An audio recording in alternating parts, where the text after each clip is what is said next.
Hello, church. Magandang hapon. We will start again our weekly Bible study. And bago tayo mag-jump no, sa Bible, meron pa tayong isa na kailangan natin i-touch, which is what is atheism?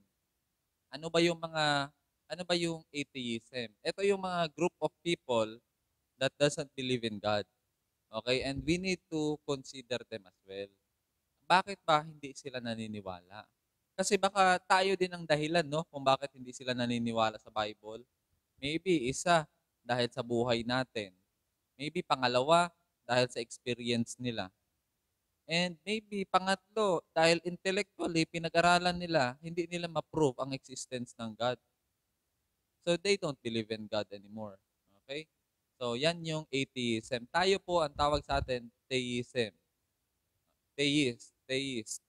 We believe in God, a personal God. Okay? Yan yung theism. Meron din pong tinatawag na deism. Okay? May mga politicians sa US na deist sila. Pag sinabing deism, ito yung God created the universe and he went to vacation. He went to Boracay, ganon. So, ang illustration sa kanila is a watchmaker. Gumawa siya ng relo, tapos hinayaan niya ng tumakbo. Okay, so this is deist view. Ang theism naman, this is believing of with a personal God. Okay? A God who is personal, who is concerned. Yan. Okay? So yan yung pinapaniwalaan natin. Meron mga atheist na naniniwala sa ganong klaseng God kagaya ng deist.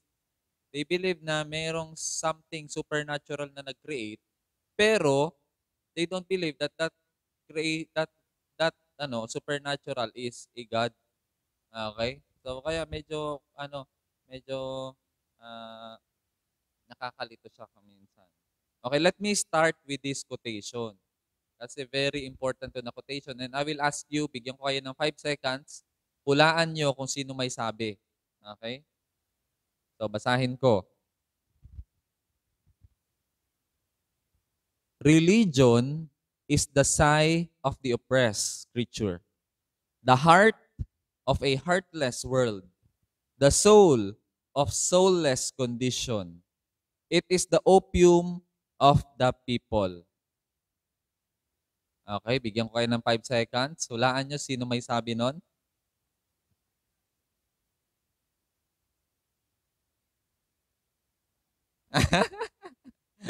Nangula yung asawa ko, si Bonhoeffer daw.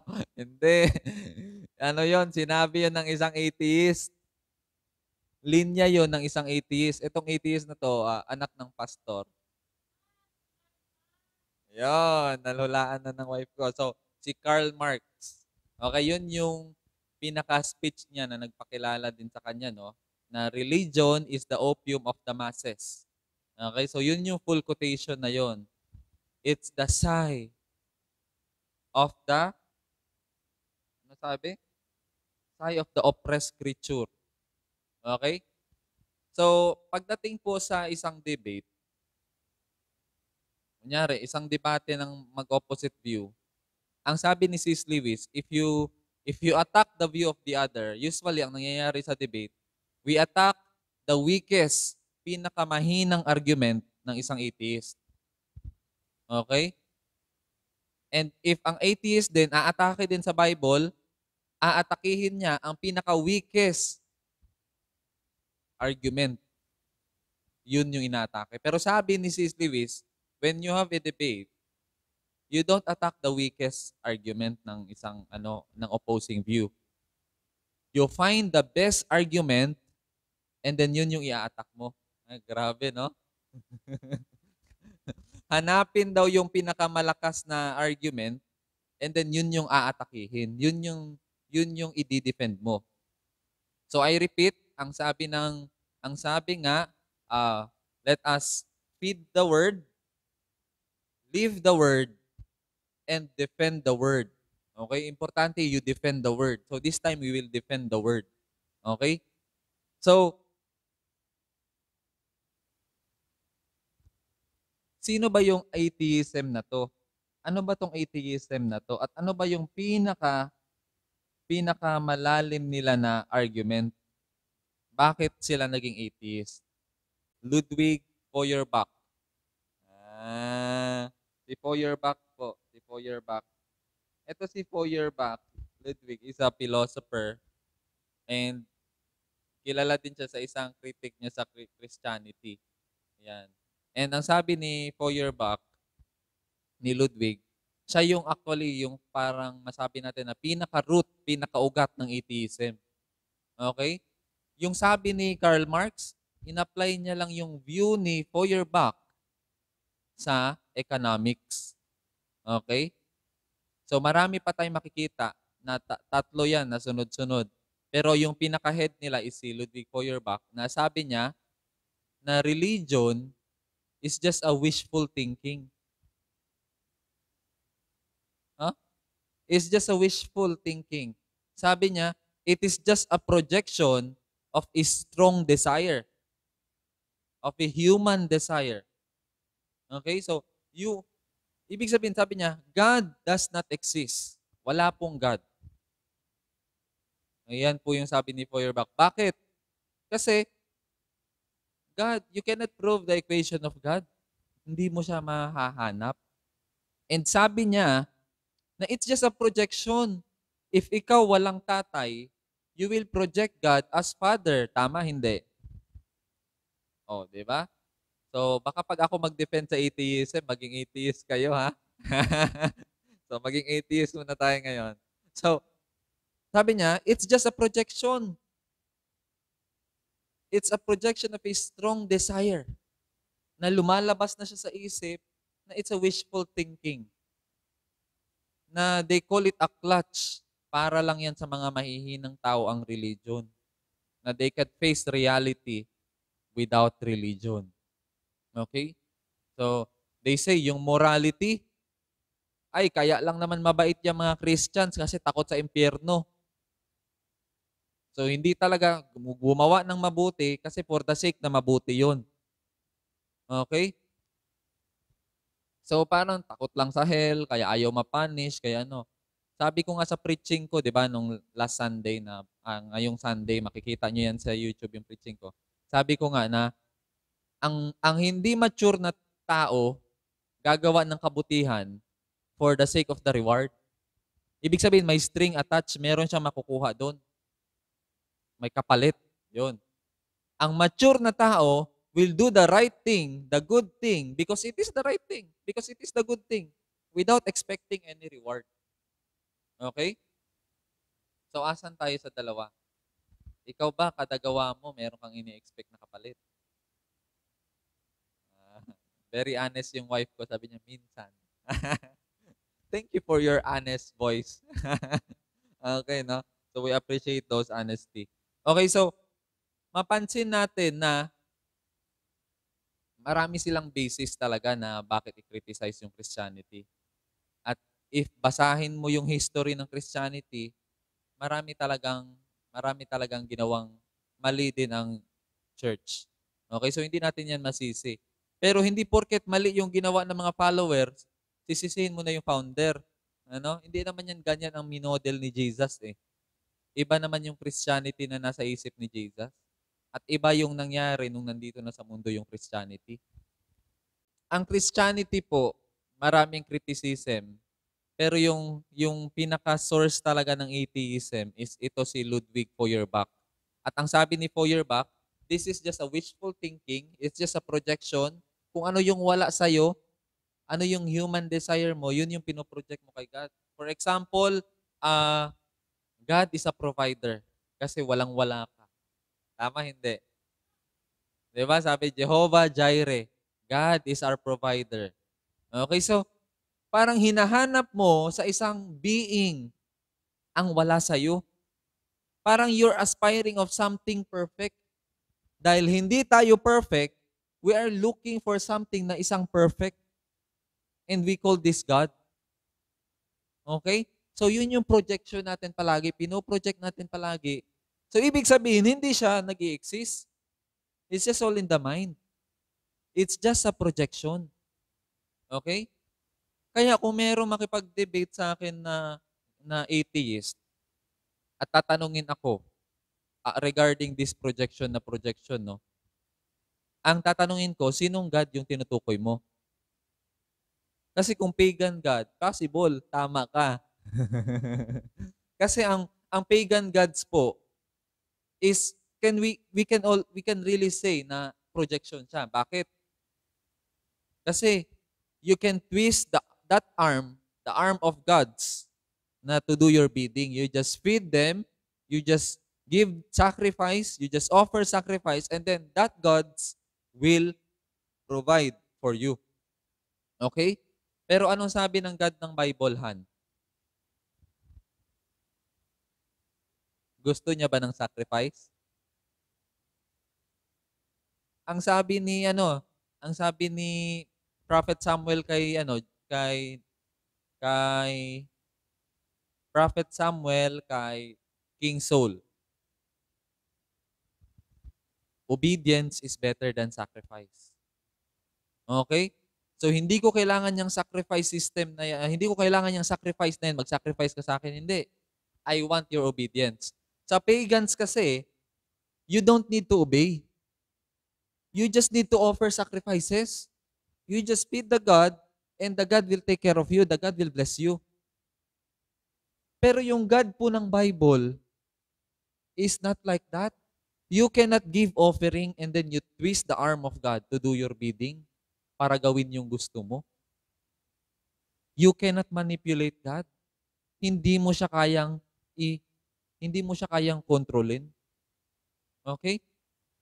So yan po yung God na pinapaniwalaan ko na nag-i-exist sa Bible. Okay?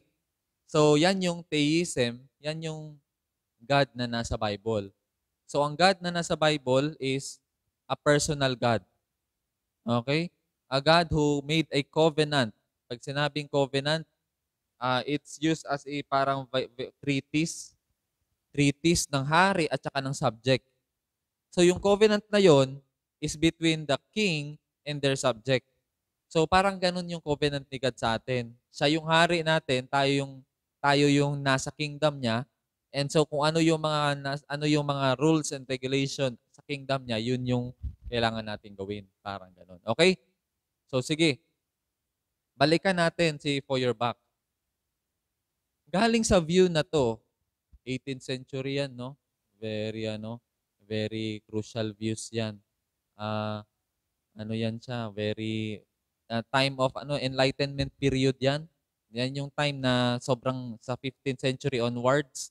Diyan malakas yung science. Okay, andyan si Blaise Pascal, andyan si Martin Luther. Grabe, no? Blaise Pascal, Martin Luther, andyan si Galileo Galilei. Oo. So, yung Big Bang Theory, andyan din, 18th century. So, andyan yung 500 years na full of ideas.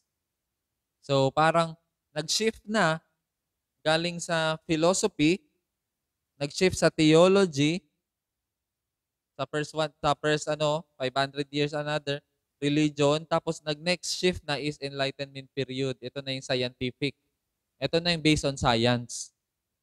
Ito na yung ang science. And ang science po pinanganak dahil sa Christianity. Alam mo ba yon? The modern science is born because of Christianity, Han. Grabe, no? Alam mo bakit?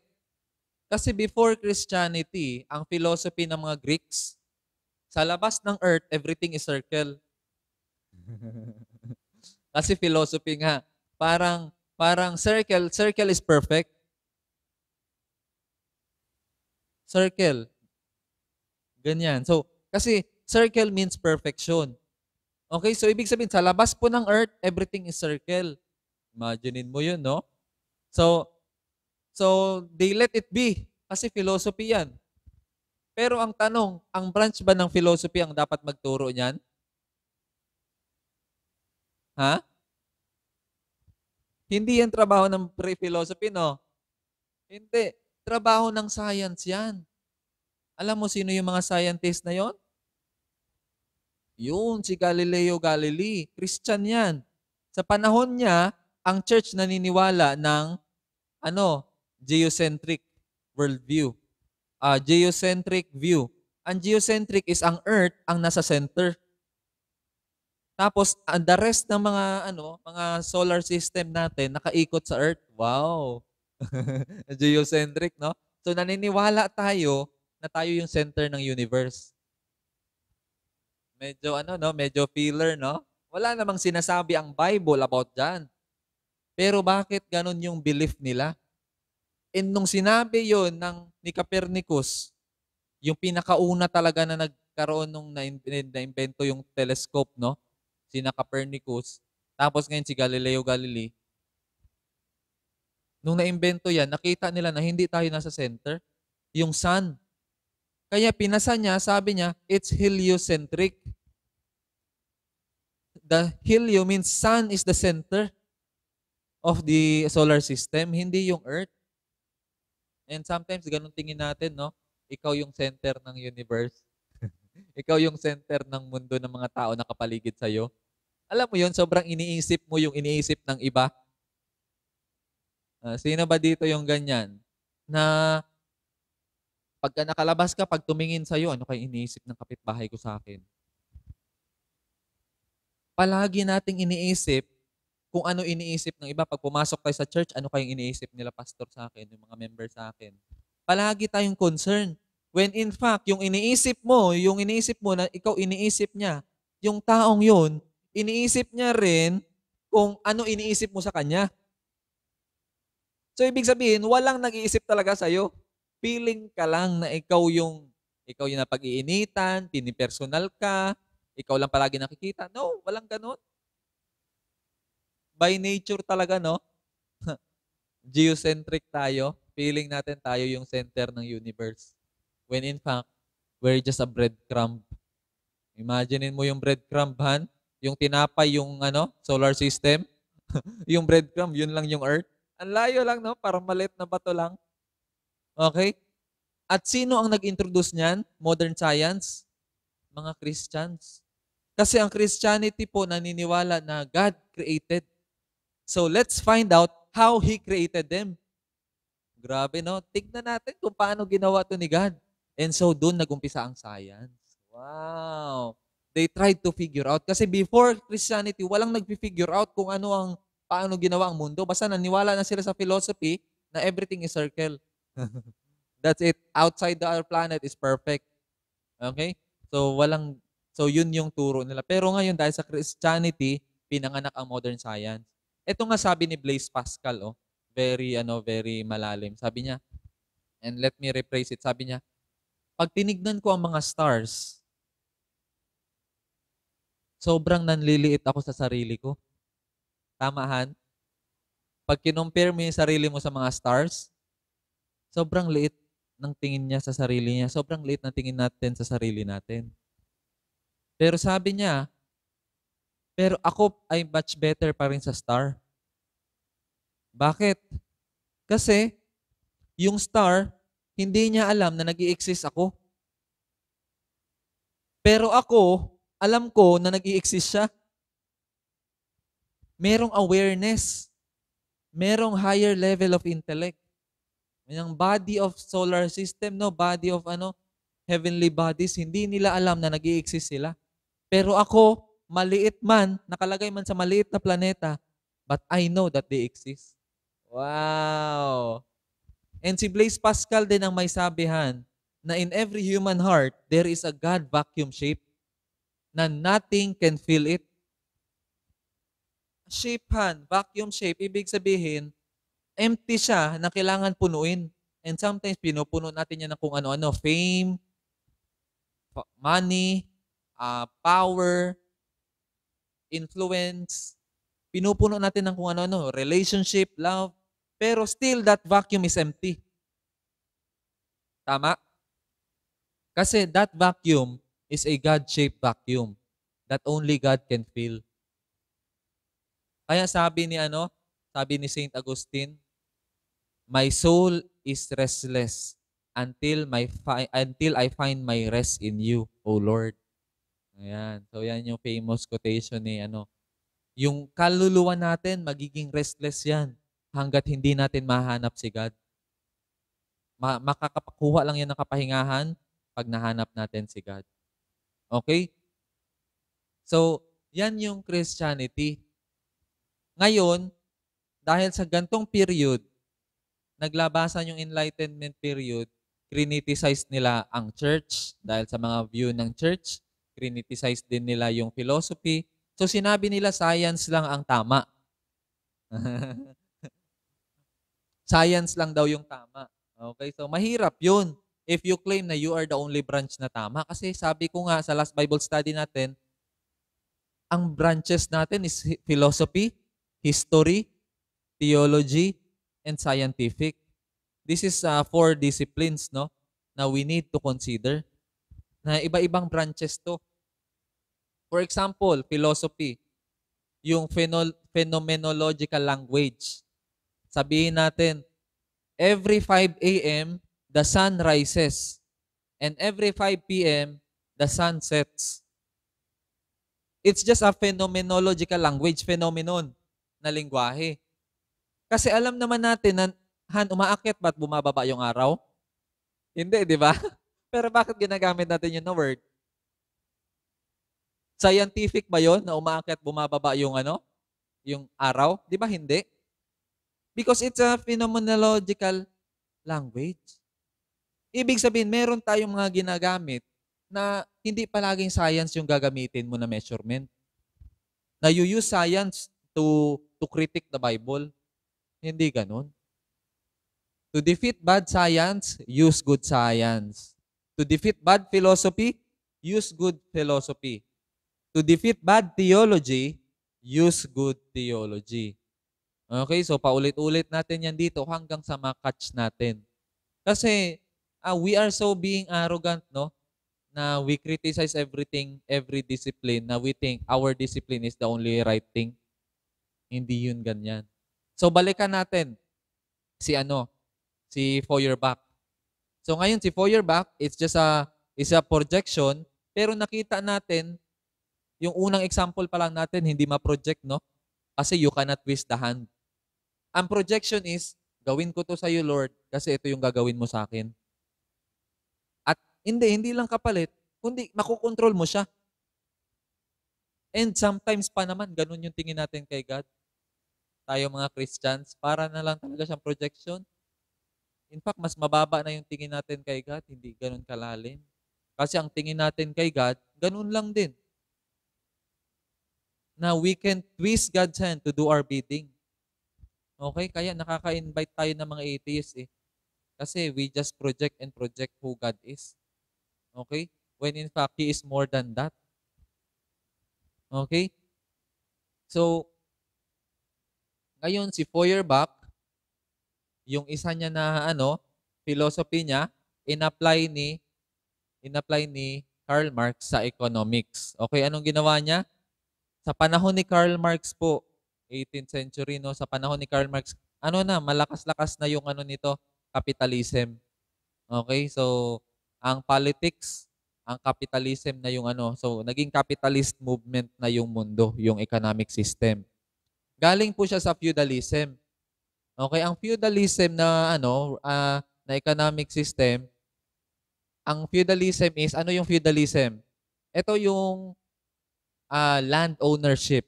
Mayaman ka pag may lupa. Yan. So, feudal. So, sa king, yung mga may lupa, yun yung mga baron. Yun yung mga high-ranking na people, yung maraming lupa. Okay? So, feudalism yun. Ngayon, pinanganak ang capitalism dahil sa Christian worldview ulit. hindi sa Christian worldview, no? Ang Christianity, matagal na, pero I mean sa Protestant worldview. Okay, yung Protestant worldview talaga, yung mga Puritans. Alam mo yung mga Puritans, Han? Yun yung mga disciple ni John Calvin na sila yung napunta sa US, yung kasama na nagpunta sa US. Okay, sige, balikan muna natin to. So, ang capitalism, ang theology kasi ng Roman Catholic, huwag ka magpautang. Kasi hindi maganda yung magpautang tapos may interest, tama? Oo, kasi masama yun. O, parang SDA, SDA, ganun ba? SDA. So, hindi maganda yung ganun. Oo. Bibigyan na lang. Pero alam mo, mga Jew, diyan sila yumaman. Magpapautang. Galing ng Jew. Magaling yung business ng mga Jew, no? Kasi ang mga Christians hindi nagpapautang, edi yung Jew nagpautang, edi sila yung pinupuntahan. Pati Christians ata lumapit sa kanila, no? Pero ganito nangyari sa capitalism na pinanganak kay Calvin na world na view, no? Nasabi niya, sayang naman yung pera mo kung natutulog lang. You are not being a good steward. Tama, hindi? Tama, di ba? Bakit mo papatulugin yung pera mo? Sabi niya, ipahiram mo yan para maging capital ng negosyante. Tapos siya, ibabalik niya sa'yo yung interest, babayaran ka niya. Tama, parable of talent. Bakit mo nilibing at hindi mo pinahiram na lang para numubo pa ka ng interest? O, tama, no? So, biblical kay Calvin, no? Okay. So, ganun yung sabi ni John Calvin na ipabaro mo, bilagyan mo lang ng maayos na interest. Kaya ang capitalism doon, capital. Okay? May capital ka na sa negosyo mo.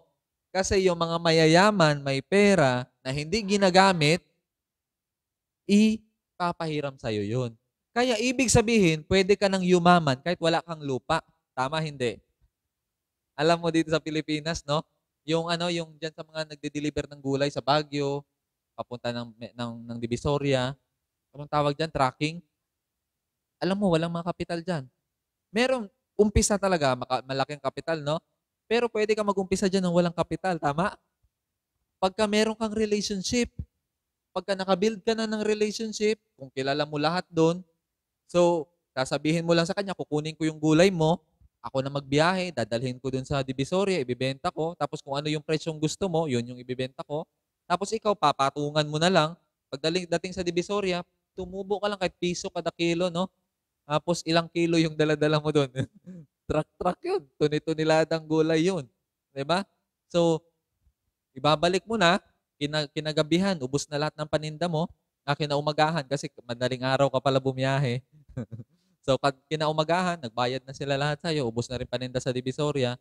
So, ikaw, babalik ka na ulit, tapos ibabalik mo na yung pera niya, tapos ikaw, nakuha mo na yung share mo. Tapos, babayaran mo na rin yung inupa mo na truck. O, di ba? So, lahat, ano, nagdiskarte lang. Tama? So, ang point ko is, galing sa feudalism na ang mayaman lang na may lupa, ngayon naging capitalism, na ang mayaman is yung maraming utang. Tama, hindi? Oo, yan. So, usually, ang mga mayaman, alam nila yung prinsipyo sa utang. You borrow para mag-increase pa ng pera yun. Para kumuha pa, magtawag pa ng ibang pera yung hiniram mo. Okay, so, pero i-invest mo sa business, hindi yung utang na pangbayad din ng no? Pangbayad ng mga bayarin, hindi ganun. Utang na para sa negosyo. Yan yung capitalism. And ito yung nakita ni Karl Marx sa panahon niya. Sobrang lakas ng capitalism. And ito ang nangyari.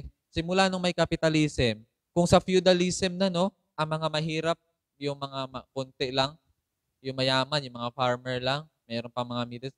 Pagka-capitalism nahan, alam mo nung nangyari, sobrang lumalawak yung gap ng mayaman at mahirap. So sabi ni Karl Marx, walang equality. So gusto ni Karl Marx magkaroon ng equality. Walang mayaman, walang mahirap. Communism. Ayun, yun. So, Communist Party. Ayun, yun. So, kasi sabi niya, alam mo, anak ng pastor to, pero anak ng pastor siya at the same time, half Jew. Imaginein mo, no, half Jew. Kalahating Hudyo po si Karl Marx. And actually, yung worldview niya in saving the world, para siyang si Moses. Gusto niyang iligtas ang mundo sa economic downfall na gawa ng capitalism. Ano sabi mo? Kasalanan niya, nagpautang sila. Kasi ito yung naabutan niya sa simbahan. Ito, bumabalik pa rin sa pastor, no? Kasi sa panahon na yun, naririnig niya yung mga pastor mag-preach. Yung mga pastor na nakakinabang sa capitalism, ito ang preaching nila.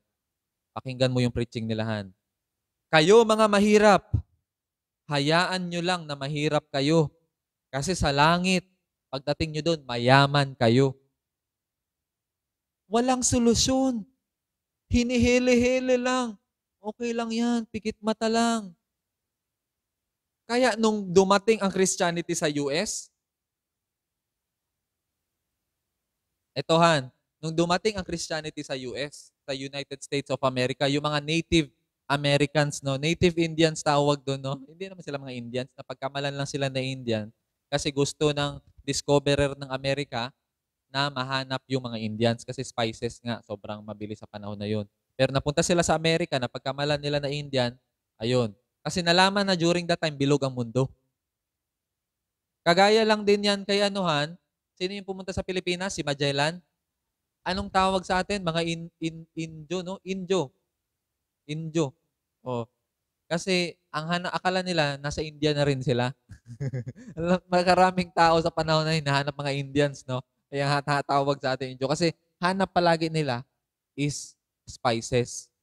And during that time, yung paminta, ang tawag dyan, black gold.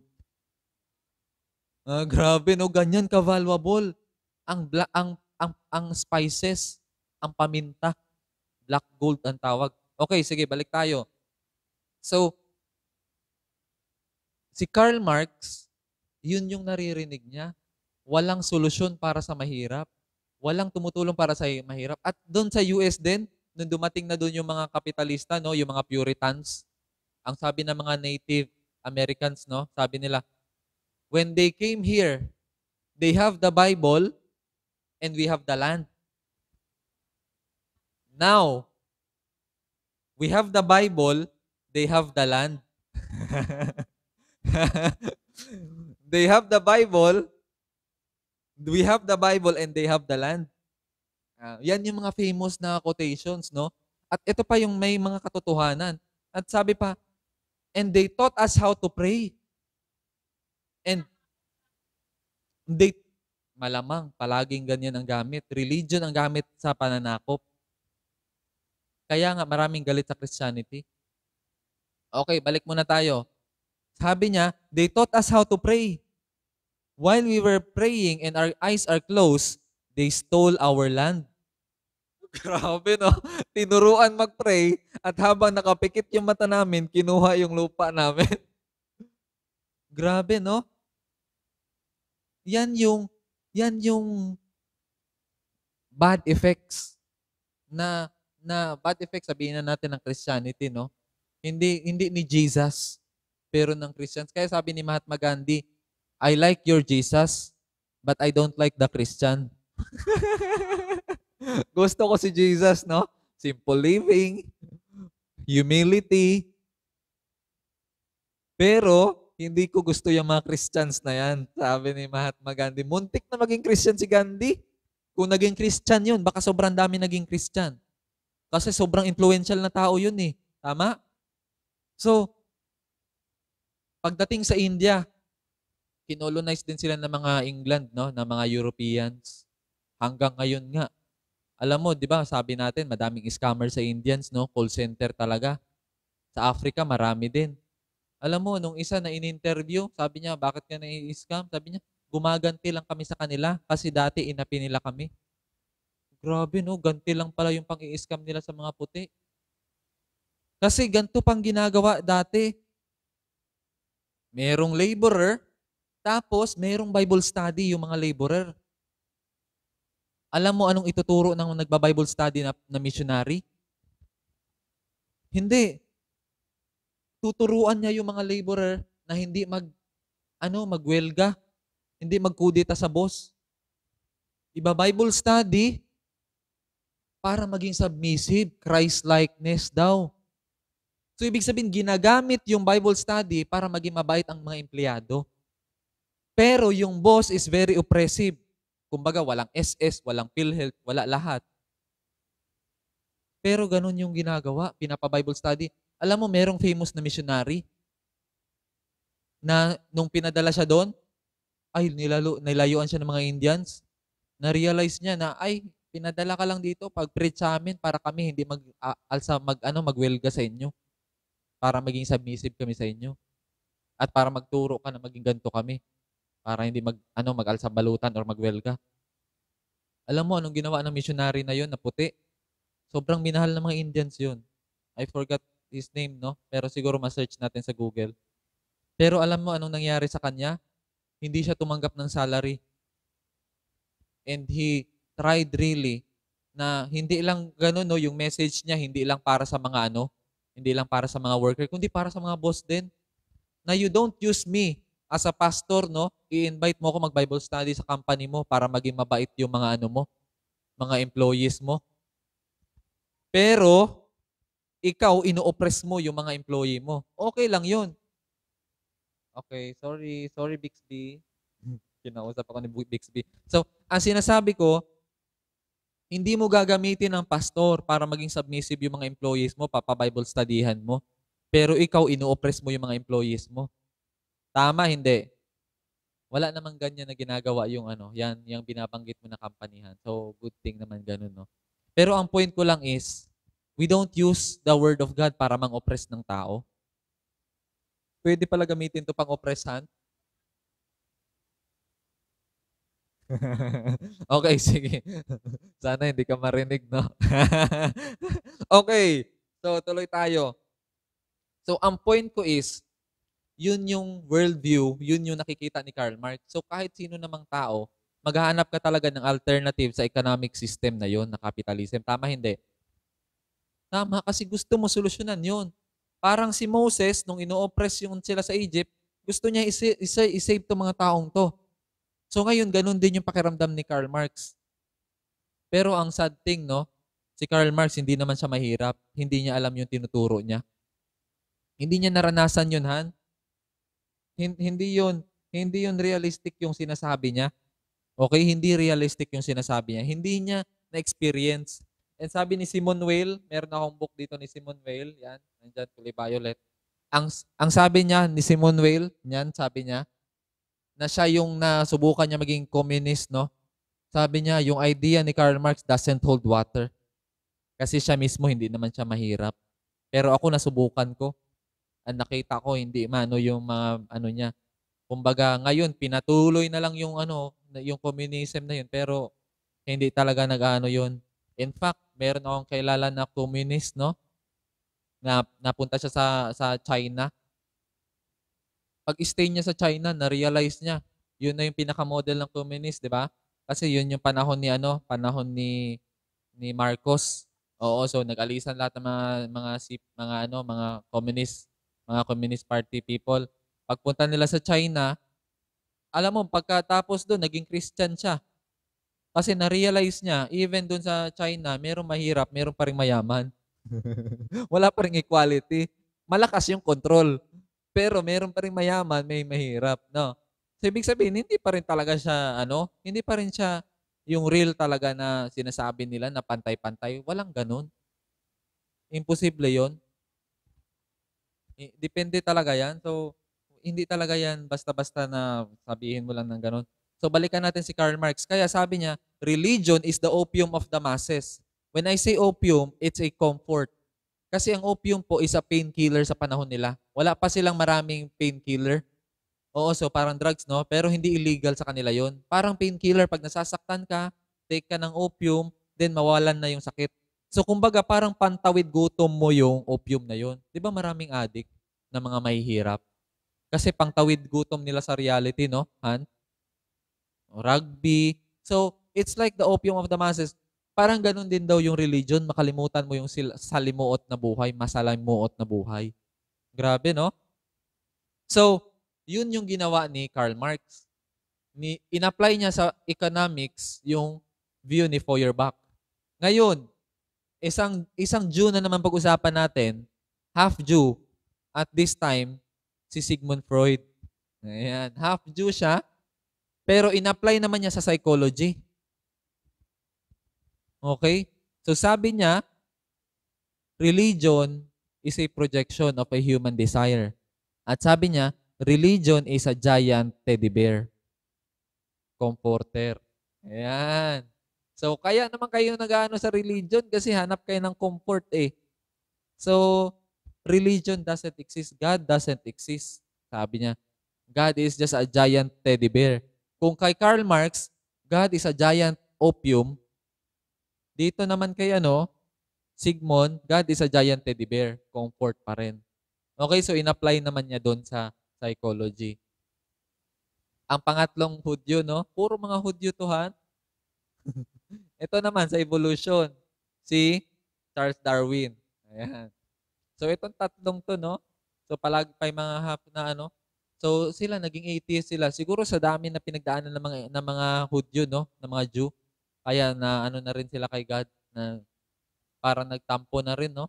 Imaginein mo kahit sa anti-Semitics, no, yung sa kay Hitler, Jew pa rin yung target. Schindler's List, pinanood ko yung Netflix, sobrang kawawa yung mga Jew. The most Kaya parang ganito na lang siguro yung ganti ng mga Jew. Gagawa sila ng mga antithesis na God. Antithesis kay God na God doesn't exist. Parang salimuot na masyado. And sometimes ganun, no? Na pagka sobrang bitter ka na kay God, you will choose not to believe in Him anymore. Okay? So, ito yung pinaka ng atheism.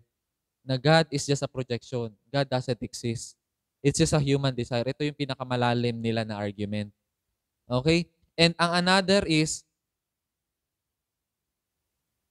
yung God na kinikwento ni Friedrich Nietzsche. Yan. So Friedrich Nietzsche. Si Nietzsche. Okay, si Friedrich. Yung God naman na kinikwento ni sa Das Spek Zarathustra. Hindi siya naniniwala kay God, ha, kasi atheist din si Nietzsche. Pero alam mo yung God sa Das Spek Zarathustra, yung idea ng God is very real. Siya yung nag-coin po ng word na God is dead. Di ba? Merong movie na God is not dead, may part 1, may part 2. Siya yung pinakauna ng coin ng word na God is dead at yung word na Superman. Siya yung nag-coin niya na wordan. Si Nietzsche. Ito din sabi ni Nietzsche, philosopher pa rin to. Ito sabi niya sa book na Das Spek Zarathustra, pumunta siya sa, merong isang holy man, pumunta sa bundok, tapos sinanap niya si God doon, tapos pinatay niya. Tapos bumaba siya. Tapos tinanong siya, where is God? Sabi ng tao, sabi niya, God is dead. I killed God. Pinatay ko si God. Tinanong siya, bakit mo pinatay? Kasi sabi niya, who can tolerate such kind of God na who can sees us from even darkness? Darkness is as bright as noon to Him. Sino mag-tolerate sa God na nakikita ka 24/7 parang may CCTV nakabantay sa'yo? Alam mo yun, mabubuhay ka sa guilty feeling. Tamahan, hindi. Di ba parang alam mo si Martin Luther, nabubuhay siya sa guilty feeling, han. Alam mo, kaya naging founder siya ng Reformation kasi naintindihan niya yung Book of Romans na no condemnation in Christ Jesus. Alam mo kung ang kumpisalan, han, di ba nagkukumpisal, may oras? Sa kanyahan, maya-maya siya nangungumpisal. Grabe yung si Martin Luther, Augustinian monk yan. Augustinian priest. Malalim yan sa theology ni Agustin. Sa theology ng grace. Pero grabe yung niya, pinagpoproblema niya. Grabe yung guilt niya at nakipag-away siya kay Satan. Grabe yung guilt feeling niya. At yung mentor niya, tinuturuan lang siya na hindi ganyan yan. Okay? So, yun. So, yung Psalm 90, itong Psalm 90, basahin nga natin itong Psalm 90. Alam mo itong Psalm 90, Han? Familiar ka dito? Anong sabi dito sa Psalm 90? Psalm 139. Psalm 139, sorry. Psalm 139, tignan natin, ha. Alam niyo anong tawag dito na Psalm? Sa theology, ang tawag dito na theology is God is omnipresent. God is everywhere. Tama? Yun yung theological word na ginagamit dito, the omnipresence of God, na He exists. He is everywhere. Okay? Pero alam mo ba na itong Psalm 139 is a psalm of escape? Yung psalmist gusto niya mag-escape kay God. Gusto niya magtago kay God. Okay, grabe 'no? Kasi ano, alam mo 'yun, pagka may kasalanan ka, gusto mo magtago kasi guilty ka. 'Di ba, a guilty runs even when no one is chasing? Ayan, 'di ba? 'Pag guilty ka, iniisip mo alam ng lahat yung ginawa mong kalokohan. The guilty runs even when no one is chasing. Basahin ko. O Lord, Thou hast searched me and known me. Thou dost up. Thou dost understand my thoughts from afar. Thou dost scrutinize my path and my lying down, and art intimately acquainted with all my ways. Even before there is a word on my tongue, behold, O Lord, thou dost know it all. Thou hast enclosed me behind and before, and laid thy hand upon me. Such knowledge is too wonderful for me. It is too high. I cannot attain it. Hindi ko maano yan. Hindi ko maarok. Sabi niyo, where can I go from thy spirit? Saan ako makakatakbo sa spirito mo? Where can I flee from your presence? Gusto kong lumayo sa presensya mo. Saan ako makakatago? Or where can I flee from thy presence? If I ascend to the heaven, thou art there. Andun ka. If I make my beds in the Sheol, behold, thou art there. Kahit nandun pa ako sa ilalim ng lupa, andun ka pa rin. Saan ako magtatago? If I take the wings of the dawn, if I dwell in the remotest part of the sea, even there thy hand will lead me, and thy right hand will lay hold of me. If I say, surely darkness will overwhelm me. Surely, madilim ngayon, di ako nakikita ni God, patay yung ilaw. Pero anong sabi ng psalmist? And the light around me will be night. Even the darkness is not dark to thee. Kahit yung gabi sa'yo, hindi madilim. Naka-night vision si God, Han. Grabe. And the night is as bright as the day. Darkness and light are alike to thee. Grabe. Makita mo yung psalmist? Gusto niya mag-escape kay God. Gusto niya magtago kay God. This is a psalm. This is poetry. And ganito yung pag-interpret ng poetry. Hindi siya i-interpret mo as theology na the omnipresence of God. Iba yun. Hindi siya tatalon kaagad tayo sa theological implication niya. You interpret Psalms as poetry. Hindi yung gagawan mo kaagad ng theological ano. Kung papakinggan mo lang yung psalmist, sabi niya, gusto kong umalis, gusto kong magtago. Para siyang yung character ng Thus Spake Zarathustra. Nakita mo na, Han, yung picture? Na gusto kong layuan tong klaseng God na to na hindi ako makita. Pero dahil hindi ko na siya matolerate, pinatay ko siya. Okay? Yun yung ano ni Thus Spake Zarathustra. Zoroastrianism. Okay? Si Mazda God. God ng Zoroasters. Okay. So, ang point dito is, yung God na view doon sa kay kay Nietzsche, alam mo, yun yung God na nasa Bible. Yung God na sinasabi ni Karl Marx at ni Sigmund Freud at saka ni Feuerbach, hindi yun yung God sa Bible. Hindi yun yung God yung pinoproject. Because the God in the Bible cannot be projected and cannot be twisted. You cannot control, you cannot command, you cannot demand sa God na to. And yung projection po is something na you can mold, you can control. Okay? And sometimes we become selective sa God na gusto natin. Ay, God is gracious. Di ba pag makasalanan tayo, ang pipiliin natin na God, hindi yung God is just. Ang gusto natin, God is gracious. Ganun, tama? Hindi. Kasi mapagpatawad. Ay, papatawarin ako ni Lord sa lahat ng kasalanan ko. Ganun. Hindi ganun yung God sa Bible. Okay? So, hindi din yun yung God na pinipicture out ni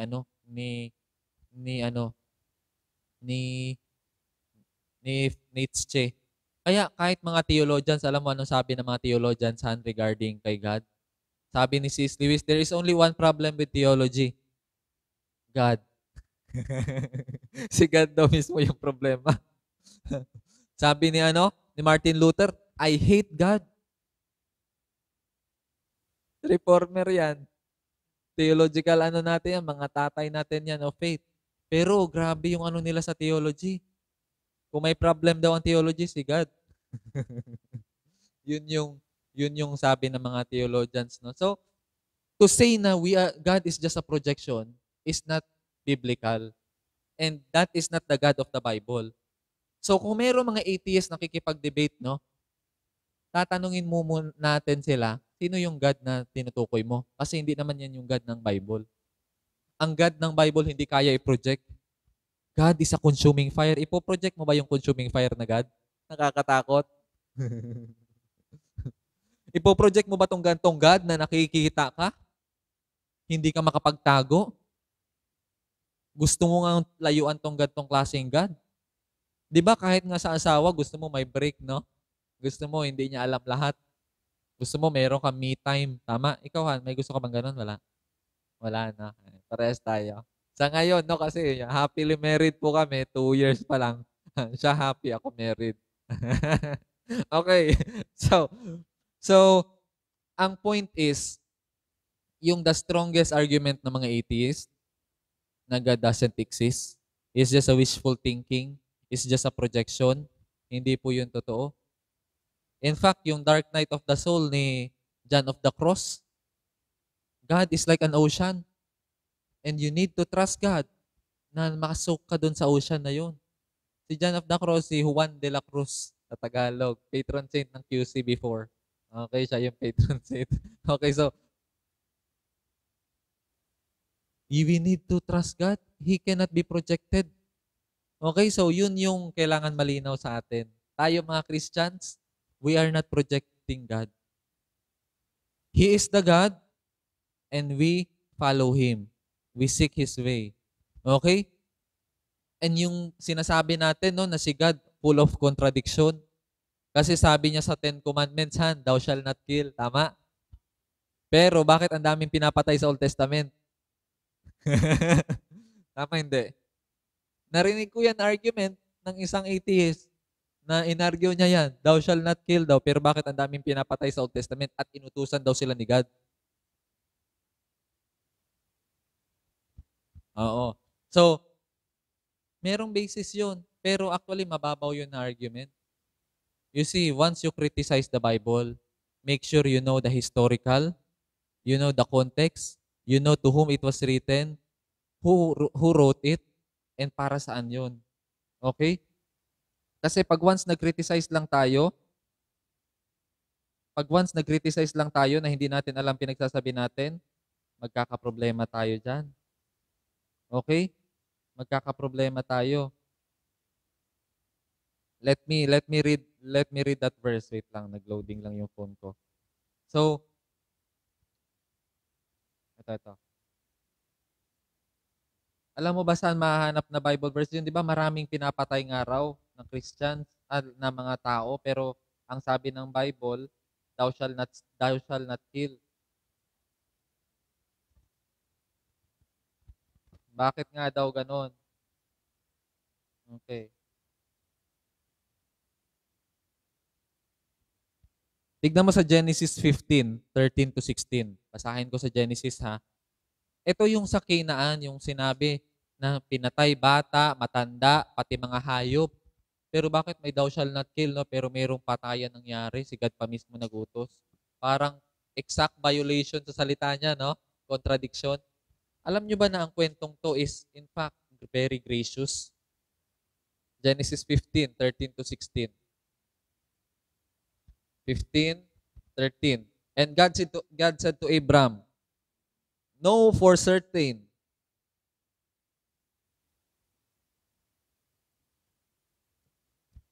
that your descendants will be strangers in a land that is not theirs, where there will be enslaved and oppressed for 400 years. But I will also judge the nation whom they will serve, and afterwards they will possess. They will come out with many possessions. Verse 15. And as for you, you shall go, also be buried to a good old age. Good old age. Okay, so sige. And you shall be buried to good old age. Then in the 4th generation, they shall return here, for the iniquity of the Amorite is not yet complete. Okay, ang sabi, the 4th generation, they shall return here, For the iniquity of the Amorite is not yet complete. Fourth generation, 400 years. Alam mo yung patience ni God sa mga Canaanites bago niya pinanis yun? It took 400 years bago niya pinarusahan. Okay? Ibig sabihin, has been gracious. Gracious sa mga Canaanites na to, na hindi niya muna pinarusahan. He waited for 400 years na magrepent. Pero hindi sila nagrepent. Imagine mo, for lifetime yun. For generation yun. Inantay ni God magrepent pero hindi. Kaya, pinadala niya na mga Jew, ang mga Hebrew, to be an agent of justice. At sila na yung nagpunish doon. Okay? So, yung 10 Commandments pong yan is another misconception natin. Alam mo ba na ang 10 Commandments na yan, Han, is a constitution nila? It's first of all, the rule of the land. Alam mo ba yon? Batas yun sa bansa nila. Yung 10 Commandments. Political law siya, literal. Hindi lang siya moral law, kundi political law. Because the Israelites is being established as a nation. And pagka in-establish mo ang isang bansa, kailangan ng law niyan. Tama, hindi? Meron siyang sacrificial law, meron siyang, constitution nila. Batas nila to. And sometimes, lahat tayo, no, ina-apply natin yung 10 Commandments na yun sa atin. Hindi naman tayo mga Jew. Batas naman nila yon. Okay, constitution nila yon. Okay? Alam mo, ang ganda ng batas ng mga Jewhan. Hindi siya kapitalista, pero hindi din siya komunista. Alam nyo ba na merong batas ang si God na ginawa na ang tawag is Jubilee? Year of Jubilee. 49 years. Every 7 years, magpapahinga ang lupa. Pero at the end of 49 years, kung ikaw may utang sa akin, at the end of 49 years, wala nang utang. Quits na lahat. Di ba yung building natin at the end of 50 years, binabalik na, no? O, tinitibag na or something ganun. Pero, sa Year of Jubilee, law po ito nagawa ni God para makip yung balance ng rich and poor. Kasi kung ang lupa mo, no, irresponsible ka na tao, napautang mo sa Judah, tribe of Judah. So, ang may-ari na ng isang lupa ng Benjamite, isang may-ari na Judah na, tribe of Judah na yung may-ari. Naging alipin ka na niya kasi pangbayad utang, pati yung anak mo naging alipin na rin kasi bayad utang. Pero pagka year 49, lahat ng utang quits na. Lahat ng utang bayad na. At ibabalik sa'yo yung lupa mo. Hindi, lupa naman usually yung mga doon eh. So ang point ko is, yun yung law nila. Meron pa silang safe refuge na tinatawag na pag nakapatay ka ng aksidente, tatakbo ka sa lugar na yon, bawal ka patayin. Oh, may protection yon. Pero, dapat hindi talaga totoo na pinatay mo. Dapat aksidente lang. Kasi kung tatakbo ka lang doon, pero pinatay mo naman talaga sadya, ay iano ka ng mga tao, papalabasin ka rin. At doon na. Yung palagi natin kinukot na eye for an eye, tooth for a tooth. Pag tinanggal yung mata mo, tanggalin mo rin yung mata. Pag kinagat ka, kagatin mo rin. Eye for an eye, tooth for a tooth. Hand for a hand.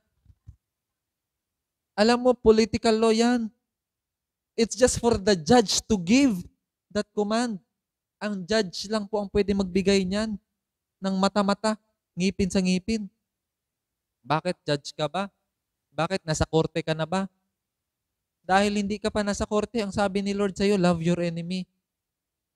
Mahalin mo yung nanakit sa'yo. Kung uhaw siya, painumin mo. Kung gutom siya, pakainin mo. Okay? So, ganun yung mga misconception natin sa 10 Commandments. Okay? At saka yung na it's a constitution siya. Okay? And yun yung mga krinikriticize, ginagamit ng mga atheists, no? Na criticize yung Bible natin. So, before you dare criticizing our Bible, atheists, make sure you know what you are talking about. Kasi kami po na mga nag-aaral ng theology, we try to study philosophy for you. And now you, an atheist, you criticize our Bible without studying the Hebrew, the Greek, the original context, the original word. That's something, ang tawag dyan, uncritical rejection. You reject our Bible uncritically. When you know po na yung Bible natin han, ang pinaka-reliable book na nasulat. Alam mo ba yon? Na yung New Testament, sobrang daming sources niyan. Alam mo ba yon?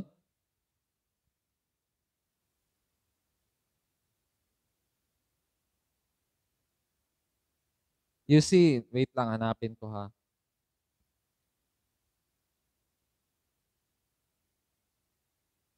So,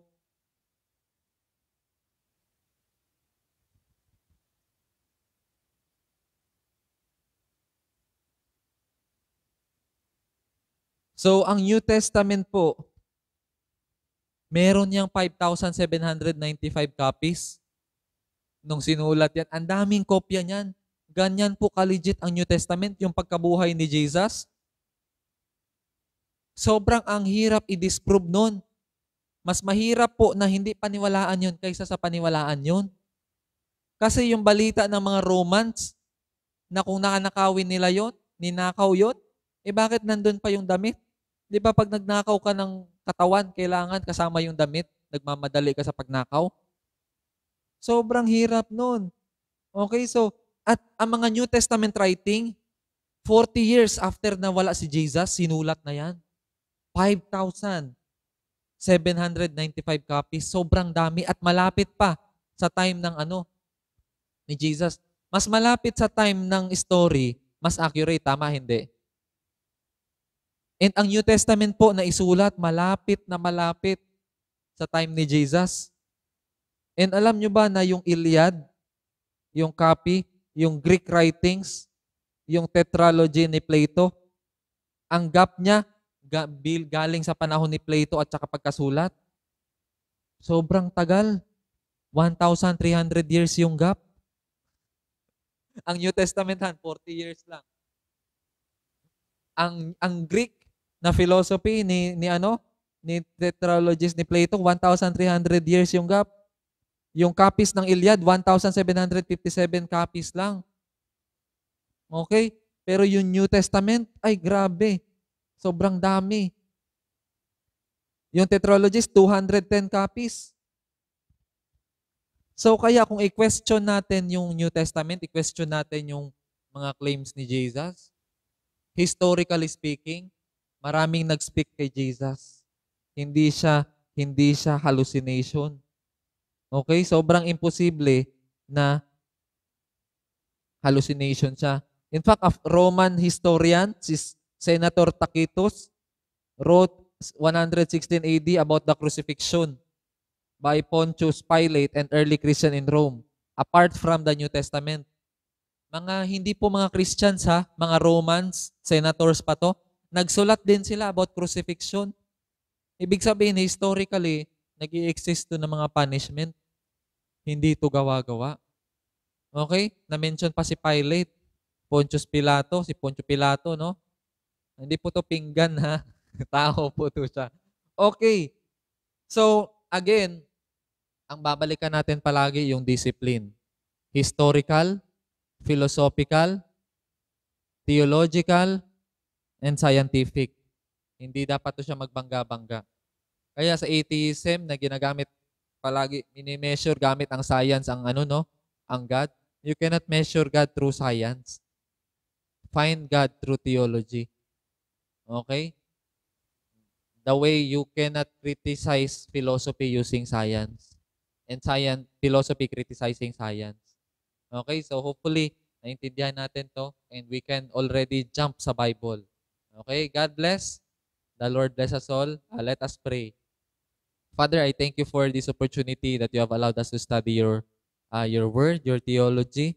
And thank you for these teachers in the past, Lord, that we are just standing in their shoulder, Lord. That's why we can see this far, Lord. We are only standing in the shoulder of the giants, Lord God. I pray, Lord, that you will create in us a hunger to know you more in philosophy, to find you in science, to find you in theology, to find you, Lord God, as who you are, Lord. May you reveal yourself to us in a personal way. For those who are watching this, and if they are atheists, I pray, Lord, that You will meet them in their discipline, Lord. You will meet them in how they study philosophy, how they study science, Lord. You will meet them there, Lord God, and where they are at right now, Lord. I don't know the background why they have chosen it, but I know, Lord, that you are in control and nothing happens by accident, Lord. So we bless you, Lord. We thank you for all our audience today. The Lord, may you bless them, Lord God. We bless you, Lord. We worship you. All glory, honor, and praise to you alone. In Jesus' name, amen. Amen.